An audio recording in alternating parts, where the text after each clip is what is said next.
Salut à tous, alors j'espère que vous allez bien. Aujourd'hui, comme promis, je reviens dans cette vidéo pour vous donner, on va dire, mes conseils pour bien vendre, mais aussi bien acheter sur le site Vinted. Voilà, si vous ne l'avez pas vu récemment, j'ai fait une petite vidéo sur ce que j'avais trouvé sur ce site. J'ai vraiment fait des trouvailles mais incroyables. Comme ce petit pull que je vous avais présenté justement, que j'ai eu à 8 € à la place de 75, des bottines Jonac que j'ai eu à 20 € à la place de 150 il me semble. Enfin bref, si vous ne l'avez pas vu, foncez la voir, vraiment j'ai trouvé des perles. Et je sais pour être encore sur le site à épier un petit peu ce qui arrive, qu'il y a vraiment pas mal de pièces disponibles de ce que je vous ai montré. Voilà, faut pas hésiter à les mettre en recherche et à les laisser. Et après, une fois que vous voyez qu'il y a des nouveaux articles qui sont arrivés, allez jeter un œil. Comme ça vous retrouverez sûrement les petites choses que je vous ai montrées. Donc écoutez, je vais commencer déjà avec mes conseils pour bien vendre, puisqu'on va dire que voilà, si on se prête au jeu de Vinted, l'idée c'est d'arriver à vendre des affaires qu'on ne porte pas pour gagner de l'argent et s'en acheter d'autres, ou récupérer l'argent sur son compte et faire d'autres choses avec. Mais voilà, donc mon premier conseil que je peux vous donner, c'est de faire de belles photos. Qu'on se le dise, la personne qui est derrière son écran, elle connaît pas l'état de votre vêtement, de votre article, et ce qui va lui parler en premier, ça va être les images que vous allez pouvoir mettre sur votre annonce. Donc il y a possibilité de mettre 5 photos maximum, ou même des vidéos. Alors je sais pas si on peut mettre 5 vidéos, mais en soi je pense que ça sert pas à grand chose de mettre 5 vidéos. Mais en tout cas je sais qu'on peut en mettre une, et c'est vrai que je trouve ça sympa, parce que ça permet des fois de montrer des détails comme des fois des paillettes. C'est vrai que ça se voit pas forcément sur une photo, alors qu'en vidéo voilà, on peut bouger un petit peu l'article et avec la lumière on voit un peu mieux où sont les paillettes. Mais voilà, en gros l'idée que je veux vous donner comme premier conseil, et pour moi qui est vraiment très important, c'est de faire de jolies photos, mais aussi surtout, enfin jolies. C'est pas vraiment de faire de jolies photos dans le sens genre faut que ça soit une photo à la Instagram, posée ou quoi que ce soit, pas obligatoirement, mais j'entends là par jolie, par net. Voilà, c'est vrai que franchement des fois je vois des photos où les articles ils sont tout flous, donc on ne voit même pas ce que c'est, on voit pas les détails, on voit rien du tout, et du coup on zappe, on n'a pas envie de s'arrêter sur cet article. Donc voilà, franchement mon premier conseil c'est n'hésitez pas à faire des photos qui sont nettes et où vous montrez les détails. Si par exemple il y a un petit détail sur l'épaule, et prenez-le en photo en gros. Si par exemple voilà, comme là sur ce pull là, vous avez un pull avec des motifs, et n'hésitez pas à faire une capture en gros pour que la personne se rende compte réellement de comment c'est fait. Vous pouvez aussi mettre par exemple une photo de l'étiquette pour prouver la marque et la taille du vêtement.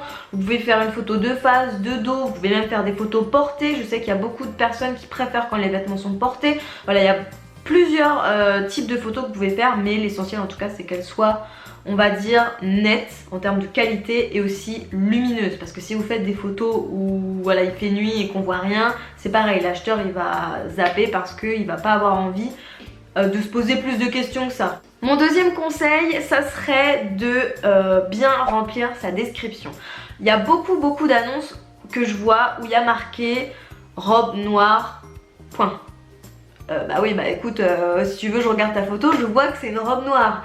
Mais ce que je veux dire c'est que par exemple tu peux mettre robe noire qui arrive, je sais pas, au-dessus du genou ou à mi-cuisse, avec un décolleté dans le dos V, je sais pas, qui a un détail sur les épaules, et qu'est-ce que c'est? Est-ce que c'est, je sais pas, des perles ou des chaînettes ou j'en sais rien, de quelle couleur elle est vraiment, parce que c'est vrai que des fois en fonction de la lumière le vêtement paraît être plus ou moins foncé.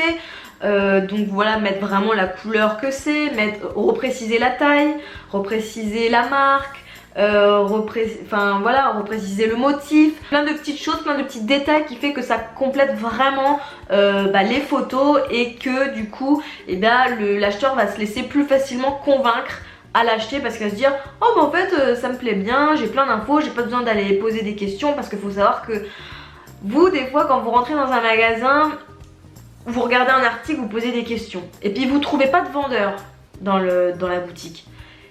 et vous jetez un œil à droite, à gauche, vous attendez 5 minutes, toujours personne, bah vous partez parce que vous aviez des questions, personne n'est là pour y répondre et vous n'avez pas envie de chercher plus loin. Voilà. Et bah là, dites-vous que le vendeur, un peu sur l'acheteur sur Vinted, bah c'est un peu la même chose. C'est qu'il va regarder les photos, regarder la description et il va pas chercher plus loin. Il va avoir la flemme d'aller vous poser des questions.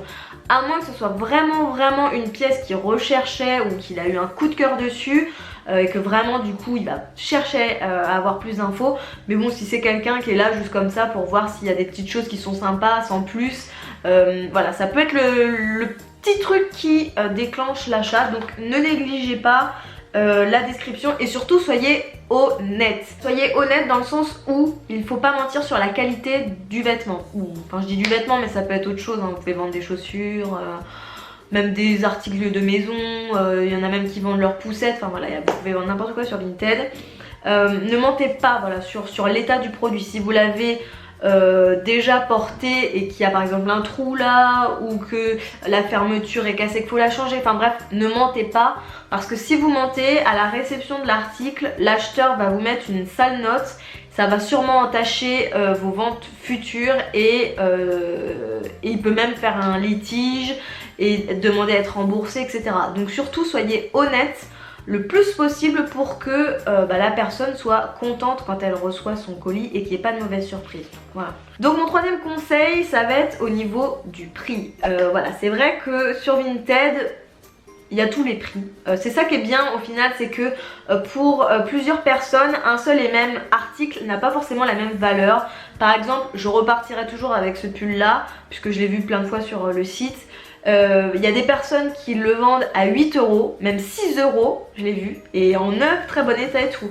Et d'autres qui vont le vendre par exemple 20 €, alors que c'est exactement le même état du vêtement. Voilà, on n'a pas tous les mêmes valeurs pour un même article, mais en tout cas le prix est très important et je vais vous expliquer pourquoi. La valeur que vous allez mettre est importante parce qu'il faut vous dire que si vous ne mettez pas un prix qui est intéressant pour l'acheteur, il ne va sûrement pas l'acheter. Il faut que vous vous disiez que l'acheteur, il a les frais de port à payer et il a aussi de l'assurance acheteur.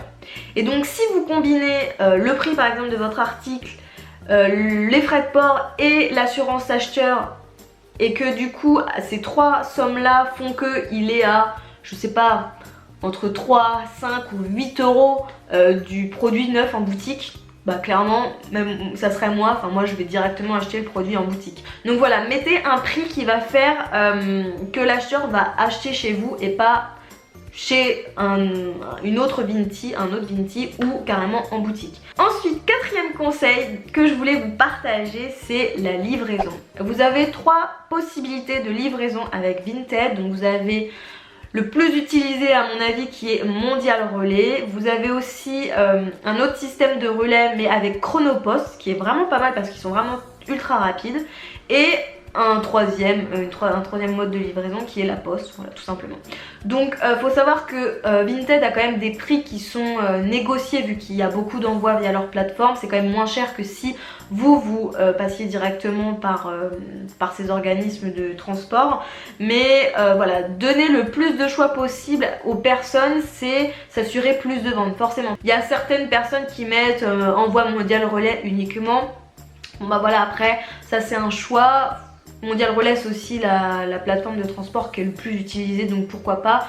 Mais néanmoins, voilà, plus il y a de modes de livraison possible, mieux c'est. Cinquième conseil que je voulais vous partager, eh bien c'est en ce qui concerne l'emballage. Alors voilà, il m'est arrivé à ma grande stupeur de recevoir certaines de mes commandes dans des sacs plastiques qui étaient à moitié ouverts. Alors autant vous dire que heureusement que le livreur qui approvisionne mon Mondial Relais est honnête, parce que clairement il avait facilement de quoi regarder ce qu'il y avait dedans et je sais pas, chourer le colis, parce que bon, Je pense que ça se fait, hein, faut pas se voiler la face. Les colis perdus, des fois ils sont peut-être aussi volés. Donc l'idée que je veux essayer de vous transmettre, c'est soigner vos emballages. Déjà d'une parce que du coup votre article a plus de chances d'arriver en bon état chez votre acheteur et du coup que vous ayez votre argent et que l'acheteur soit content tout simplement. Mais aussi parce que vous ne savez pas comment les colis sont maltraités dans tout ce qui est entrepôt, circuit de... Là ça part à Toulouse, là à Marseille, là à Paris, machin. Enfin vraiment les colis sont valdingués, écrasés et il peut tout arriver. Donc essayez de soigner au mieux votre emballage pour que voilà, il arrive en bon état. D'ailleurs en parlant d'emballage, vous pouvez aussi ajouter un petit mot, ça fait toujours plaisir. Moi je sais qu'à chaque colis que j'envoie, j'essaye au maximum d'écrire un petit mot personnalisé. Par exemple, merci pour votre commande, j'espère que ça vous plaira, chaleureusement Laura, voilà. Toujours écrire un petit mot, ça fait toujours plaisir. Moi je sais que j'en ai pas toujours dans les colis que je reçois et quand j'en reçois un justement, ça me fait plaisir parce que je me dis la personne a mis l'attention voilà, dans la préparation de son colis. Et il y en a aussi, mais bon ça vraiment vous n'êtes pas obligé, hein, c'est de mettre des petits goodies. Je sais que j'ai déjà reçu un petit porte-clés nounours une fois, d'autres fois des M&M's, un petit sachet de M&M's, d'autres fois des échantillons de beauté. Là vous êtes libre de mettre des petits goodies, donc voilà, c'est un petit conseil que j'ai à vous donner. Essayez de soigner au mieux en tout cas l'état de votre colis. Ensuite, sixième conseil que j'ai à vous donner, c'est un petit peu de entretenir la relation avec l'acheteur. Donc c'est toujours mieux quand par exemple quelqu'un vous a commandé quelque chose d'envoyer un petit message en disant merci pour votre commande, je prépare votre colis et l'expédie au plus vite. Dès que j'ai expédié votre colis, je vous envoie un petit message. Voilà, ça crée un contact entre vous et l'acheteur. Ça fait toujours plaisir, on va dire que ça met aussi un peu en confiance. Vinted c'est pas un réseau social à proprement dit comme Instagram, Facebook et tout, mais c'est quand même un site d'échange et je trouve que c'est vachement important d'échanger. Moi franchement j'ai rencontré, en tout cas j'ai parlé avec des gens super sympas et je suis pas déçue. Des fois je vais même papoter 1 heure avec une personne, voilà, par exemple de Vinted, les articles qu'on pouvait y trouver, enfin bref, on avait même bien rigolé par rapport à certaines anecdotes qu'on avait eues toutes les deux. Mais voilà, en tout cas, ne négligez pas le contact et en tout cas, je dirais essayez d'être poli le plus possible avec un bonjour, un merci, enfin voilà, des petites choses comme ça, je pense que c'est la base, mais des fois on peut l'oublier. Ensuite, septième et dernier conseil, on va dire pour la partie vendeur, c'est que si vous souhaitez vendre quelque chose de marque qui vaut vraiment très cher, pour moi, à mon sens, ne le vendez pas sur Vinted. Moi j'ai eu un sac voilà, on va dire de luxe que je n'avais jamais utilisé. J'avais mis l'annonce sur Vinted pour qu'elle soit visible, mais tout ce qui est comment dire, achat de l'article et livraison de l'article, ça s'est passé hors Vinted. Et il faut savoir que si votre article est perdu, vous n'êtes remboursé qu'à 25 € maximum. Donc autant vous dire que quand vous avez un article vraiment de luxe, je sais pas, il y en a des fois qui vendent justement des sacs Michael Kors ou Chanel ou des chaussures Louboutin, j'en sais rien. Autant vous dire que si elles sont perdues et que vous êtes remboursé 25 €, vous aurez les boules, mais grave les boules. Et aussi que, mettons, si vous avez affaire à un acheteur de mauvaise foi et qu'il, je ne sais pas, fait une réclamation auprès de Vinted, etc. pour la qualité, l'état ou j'en sais rien, il faut savoir que Vinted privilégie, j'ai la grande impression, les acheteurs. Voilà, ils veulent pas trop se mouiller et du coup quand l'acheteur est pas satisfait, j'ai l'impression qu'il privilégie vraiment l'acheteur. Donc en somme, il rembourse l'acheteur et après c'est à vous de vous débrouiller pour récupérer votre article. Donc voilà, moi en tout cas je sais que je suis passée voilà, hors plateforme Vinted. J'ai tout simplement demandé un règlement via PayPal et en termes d'envoi, j'ai demandé à ce que l'acheteur voilà, paye en colissimo en gros, mais avec une assurance en plus au cas où s'il se perdait que je sois dédommagée. Enfin je sais jamais si c'est celui qui a envoyé ou celui qui a qui réceptionne qui est dédommagé, mais en gros qu'il y ait une somme conséquente à l'article qui soit remboursé. Donc voilà, ça c'est mon dernier conseil pour la catégorie vendeur, parce que vraiment voilà, moi j'aurais trop peur de vendre un truc super cher sur Vinted, de peur que s'il soit perdu je ne sois pas remboursée, dédommagée, ou que si l'acheteur a une mauvaise foi, en gros il récupère son argent, il garde l'article, parce qu'il faut savoir que une fois qu'il est remboursé, si l'acheteur s'en fout et que c'est un acheteur de mauvaise foi, il peut vous bloquer, hein. Enfin, moi j'ai vu des trucs vraiment scandaleux sur certaines vidéos YouTube qui parlent de leur mésaventure Vinted, donc voilà. On va passer du coup tout de suite à la catégorie acheteur. Bon, j'ai moins de conseils mais je tenais quand même à vous les partager. Donc mon premier conseil si vous voulez acheter sur Vinted, c'est de vérifier le vendeur. Donc comment vous pouvez faire ça? Vous pouvez tout simplement aller sur son profil. Déjà le nombre d'étoiles vous donne un bon indice. Mais pas forcément, ça peut être trompeur. Moi je sais que j'ai eu des étoiles, enfin j'ai eu des mauvaises étoiles, donc une étoile quand j'ai souhaité annuler une commande parce que je vous en parlerai un petit peu plus juste après, le vendeur n'était plus actif, donc voilà, mais je vous en reparle juste après. Mais voilà, vous pouvez vérifier le vendeur grâce à ses étoiles mais aussi grâce à ses commentaires. Forcément s'il a des mauvais commentaires, ne vous dirigez pas sur ce vendeur, ou s'il a plein de mauvaises étoiles, ne vous dirigez pas vers ce vendeur, sinon vous risquez grandement d'être déçu. Voilà, les commentaires je pense ne sont pas à négliger. Bon, il y en a, je pense, même je suis sûre qu'ils sont vraiment chipoteurs, parce que bon, faut savoir qu'il y a des acheteurs qui abusent quand même. Des fois je vois en commentaire sur certains profils, tout est parfait, merci, et qu'au lieu de mettre 5 étoiles, ils en mettent 3. Bah si c'est parfait, pourquoi tu mets que 3 étoiles? Donc voilà, vraiment, s'il y a vraiment un truc qui vous plaît et en plus qui est cher, n'hésitez pas à aller vérifier son profil. Ensuite, deuxième conseil que je peux vous donner si vous êtes un acheteur, c'est que si vous souhaitez acheter quelque chose de marque et que par malheur, comme je vous expliquais juste avant, la description n'est pas bien remplie, n'hésitez pas à les poser des questions. Voilà, ça fait partie, comme je vous dis, des achats coup de cœur ou alors qui va cher. N'hésitez pas à poser quand même plus de questions, à demander des preuves d'authenticité s'il n'y en a pas. Voilà, Vinted ça peut être aussi un site de contrefaçon.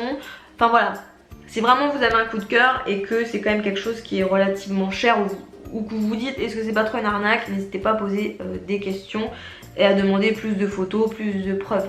Troisième conseil que je peux vous donner si vous êtes un acheteur sur le site, c'est de privilégier, on va dire, les choses de marque. Donc j'entends de marque, pas forcément quelque chose de cher, mais en tout cas où il y a une marque à poser dessus.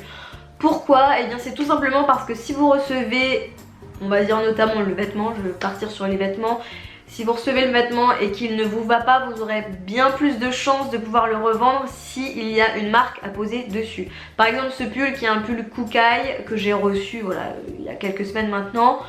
Si la taille aurait été trop petite, trop grande, ou si au final le détail ne me plaisait pas, eh bien j'aurais eu beaucoup plus de facilité à revendre ce pull que si c'était un pull sans marque. Déjà d'une, pourquoi? Bah parce qu'il est mieux répertorié, et aussi bah parce que les gens aiment bien faire des affaires et du coup se disent oh ouais super, ce pull là je sais pas, il est à 8 € à la place de 80, trop bien, et en plus c'est un naf ou un je sais pas, enfin bref, une marque. Donc voilà, après ça c'est, on va dire une idée personnelle, c'est pas forcément à prendre au pied de la lettre. Si vous craquez sur quelque chose qui n'a pas de marque, qui est voilà sans marque, je ne sais plus exactement dans quelle rubrique ça tombe, mais vous m'aurez compris. Si quelque chose vous plaît vraiment, achetez-le, bien entendu. Mais voilà, moi je sais que j'essaye de faire toujours mon shopping dans des marques qui sont connues, parce que voilà, j'ai eu des surprises, hein. Il y a des vêtements qui m'allaient pas de par la coupe, de par la taille, et j'ai eu plus de facilité à les revendre forcément que si ça aurait été un article sans marque. Quatrième et dernier conseil que je peux vous donner, eh bien c'est tout simplement de vérifier l'activité du vendeur. Tout simplement parce que si vous craquez sur un article et que le vendeur n'est plus présent, n'est plus actif depuis, je sais pas, 3 mois ou 8 semaines, eh ben vous aurez très peu de chances d'avoir un jour votre article. Voilà, des fois il y a des gens qui mettent leurs articles et puis ça se vend pas, et du coup bah en fait ils désinstallent l'appli et voilà quoi. En fait, leur compte n'est pas supprimé. Les articles restent quand même sur leur vide dressing et du coup, vous achetez cet article et en fait, vous bloquez cet argent. Puisque dès que vous faites un achat sur le site, votre argent est prélevé et il est bloqué.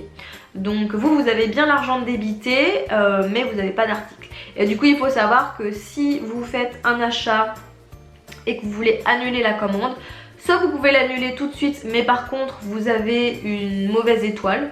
Donc une mauvaise étoile, j'entends par là, sur 5 étoiles vous n'en avez qu'une.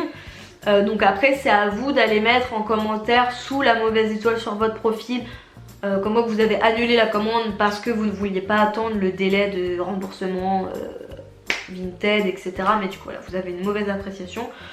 Soit vous pouvez aussi attendre, donc il faut savoir qu'au bout de 3 ou 4 jours, Vinted annule automatiquement, comme je vous disais tout à l'heure, les commandes qui ne sont pas envoyées. Donc si la personne ne télécharge pas le bordereau d'envoi au bout de 3 ou 4 jours, normalement, automatiquement, je dis normalement parce que ça m'est arrivé que ça ne le fasse pas automatiquement, j'ai dû aller le faire manuellement, mais par contre j'ai pas une mauvaise étoile.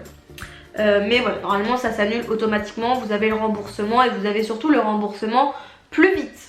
Normalement, en 5 jours maximum, vous devriez récupérer votre argent sur votre compte, contre 15 jours si c'est vous qui annulez la commande. Donc du coup, quand il y a quelque chose qui vous plaît, n'hésitez pas à envoyer un petit message directement au vendeur, parce que peut-être tout simplement que ces articles ont du mal à se vendre. C'est pour ça que sur son activité, ça fait X semaines ou mois qu'il n'est plus actif, pour savoir en tout cas s'il peut, s'il est toujours là et s'il va envoyer votre article. Donc voilà, écoutez, j'espère que cette petite vidéo, même longue vidéo je pense, vous aura plu. Ça me tenait vraiment à cœur de vous la faire. Tout simplement parce que comme je vous disais dans ma précédente vidéo, que je vous remets ici, je vous rappelle si... qui est dans le i si vous voulez aller la voir. Ça me tenait à cœur parce que vraiment pour moi Vinted ça a été une découverte. J'ai fait vraiment de très belles affaires et je suis vraiment pas déçue. Néanmoins il faut quand même... être vigilant autant que si on est vendeur qu'acheteur, parce que l'arnaque ça peut quand même être vite fait.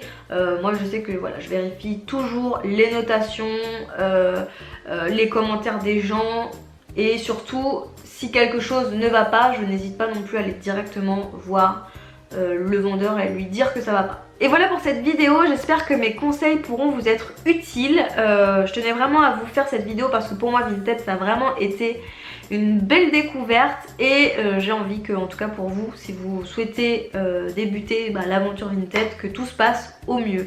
Donc voilà, n'hésitez pas à me poser des questions si vous en avez dans les commentaires, ou à raconter vos petites anecdotes si vous en avez des bonnes ou des mauvaises sur le site. Voilà, en tout cas moi je reste dispo ici ou sur mes réseaux, tout est en barre d'infos. N'hésitez pas aussi à mettre un petit pouce, vous le savez, si ça vous a plu, puisque ça me fait toujours plaisir de voir que ce que je vous propose ça vous plaît. Mais en tout cas voilà, c'est tous les conseils que je voulais vous donner pour bien vendre et bien acheter sur Vinted. En tout cas on va dire acheter, vendre, on va dire au mieux, et acheter avec plus de sécurité. Donc voilà. Écoutez, sur ce je vous fais plein de gros bisous et je vous dis à bientôt pour une prochaine vidéo. Ciao.